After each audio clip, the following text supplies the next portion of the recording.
আসসালামু আলাইকুম। আমি doctor Kawsar Ahmed, physiotherapist, Health Aid Hospital. আমাদের একজন সম্মানিত পেশেন্ট ফিরোজ ভাই, উনি আমাদের কাছে 7 দিন আগে ওনার কোমরের ব্যথা নিয়ে আসছিলেন। ওনার কোমরে যে ব্যথাটা ছিল, ওই ব্যথাটা পায়ের দিকেও আসতো, হাঁটাচলা করতে অসুবিধা হতো।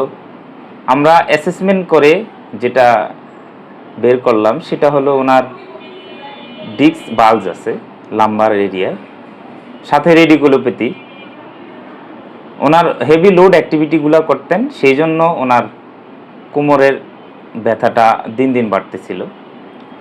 তো আমরা মূলত ওনার ট্রিটমেন্ট প্রোটোকলে ম্যানুয়াল ট্রিটমেন্টটাই প্রাধান্য দিয়েছি।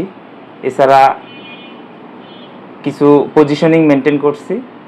আলহামদুলিল্লাহ আমাদের পেশেন্ট এখন কেমন আছে আমি শুনবো ফিরোজ ভাইয়ের কাছ থেকে। কেমন আছেন ভাই, কেমন ছিলেন? জি, এখন আগের থেকে অনেকটাই ভালো।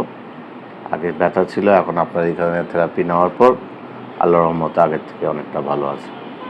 এখন আপনার যে ব্যথা চিনচিন করে ব্যথাটা করতো কোমরের দিকে, ওই ব্যথাটা এখন কেমন? ওটা আগের থেকে অনেকটাই কমেছে। তো আমরা যে মানে প্রোটোকল দিয়েছি, আশা রাখি আপনি এই নিয়মগুলো মেনে চলবেন। আশা রাখি সুস্থ থাকবেন ইনশাআল্লাহ। জি জি জি। তো ভালো থাকবেন। আসসালামু আলাইকুম। আসসালামু আলাইকুম। ঠিক আছে।